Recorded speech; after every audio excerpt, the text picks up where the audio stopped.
తెలంగాణలో మంత్రివర్గ విస్తరణపై మునుగోడు ఎమ్మెల్యే కోమటిరెడ్డి రాజగోపాల్ రెడ్డి కీలక వ్యాఖ్యలు చేశారు. మనకు మంత్రి పదవి ఇస్తారని పార్టీ హామీ ఇచ్చింది అన్నారు. కానీ మనకు మంత్రి పదవి వచ్చే విషయంలో కొందరు రాజకీయాలు చేస్తున్నారంటూ ఆరోపించారు. చోటుపల్లి వ్యవసాయ మార్కెట్ కమిటీ ప్రమాణ స్వీకారోత్సవంలో ఆయన ఈ వ్యాఖ్యలు చేశారు. కాంగ్రెస్ పార్టీలో 30 ఏళ్ల పాటు రాజకీయ పదవులు అనుభవించిన జానారెడ్డి ధృతరాష్ట్రుడి పాత్ర పోషిస్తున్నారంటూ ధ్వజమెత్తారు. రాజకీయాల్లో మంత్రి పదవి అడుక్కుంటే వచ్చేది కాదు అని, నాయకుడి కెపాసిటీని బట్టి ఇవ్వాలని అన్నారు. మంత్రి పదవి ఇవ్వాలని పదే పదే అడుగుతుంటే చాలా బాధేస్తుందని అన్నారు. నా విషయంలో కొందరు నాయకులు ఇది చెప్తే బాగుండదు, దుర్మార్గంగా ధర్మరాజులాగా ఉండాల్సిన జానారెడ్డి గారు కూడా మహాభారతంలో ధృతరాష్ట్రుని పాత్ర పోషిస్తాడు. నాకైతే బాధ అనిపిస్తుంది. నాలాంటి వ్యక్తికి ఏదైనా వస్తుంది అంటే 10 మందికి పనికొచ్చే మనిషిని, 1000 మందిని కాపాడే వ్యక్తిని నాలాంటి వ్యక్తికి అడ్డం తగులుతుందంటే ఇక నేనేం చెప్పాలో నాకు అర్థమవుతలేదు. అందుకని ఇంతకంటే ఎక్కువ చెప్పలేదు.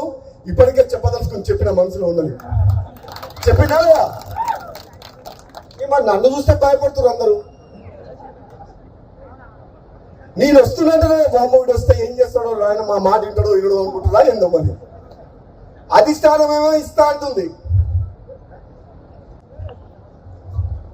ఆయన 20 ఏళ్ళు 30 ఏళ్ళు మంత్రి పదవి అనిపించారు. ఇప్పుడు వచ్చి గుర్తొచ్చింది రంగారెడ్డి హైదరాబాద్. ఏ మంత్రి పార్లమెంట్ సభ్యుని గెలిపించారు? చాలా మంది మంత్రులు తెలంగాణలో పార్లమెంట్ కు ఇన్ఛార్జ్ పెట్టిన మంత్రిని. కానీ భువనగిరి పార్లమెంట్ కు మంత్రి ఇన్ఛార్జ్ రాలే, ఒక ఎమ్మెల్యేగా ఇన్ఛార్జ్ పెట్టింది కాంగ్రెస్ పార్టీ. అన్ని పార్లమెంట్లకు ఇన్ఛార్జ్ మంత్రులను పెడితే మరి నిజంగా నాకే కెపాసిటీ లేకపోతే, నాకే ధైర్యం లేకపోతే, నాకే మంచి పేరు లేకపోతే, నేనే గెలిపించే శక్తి లేకపోతే ఎందుకు ఇన్ఛార్జ్ పెట్టి నన్ను? అన్ని తెలంగాణ మొత్తం మంత్రులు ఇన్ఛార్జ్ పెట్టి భువనగిరికి ఎందుకు ఎమ్మెల్యేని ఇన్ఛార్జ్ పెట్టిండ్రు? అంటే గెలిపించే సత్తా ఉంది, ప్రజల్లోకి పోతాడనే కదా. మరి ఇచ్చిన మాట నిలబడుకునే బాధ్యత ఎవరిది? మీరు ఇన్ఛార్జ్ పెడితే గెలిపించి ఇచ్చినవా లేదా సీటు? ఎవరిచ్చిండ్రు?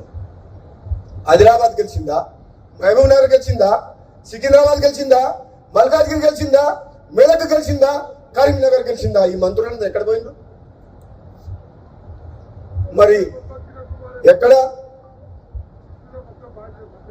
నేను అడిగేది ఓ దయా దాక్షిణ్యాల మీద మీరు ఎప్పుడు ఇస్తారా అని మేము ఎదురు చూస్తలేము. నిజంగా పార్టీ బతకాలంటే, ప్రభుత్వం మంచి పేరు తేవాలంటే, నిజాయితీగా సమర్థవంతంగా ప్రజల కోసం, పార్టీ కోసం, ప్రభుత్వం మంచి పేరు తీసుకొచ్చే వ్యక్తులకే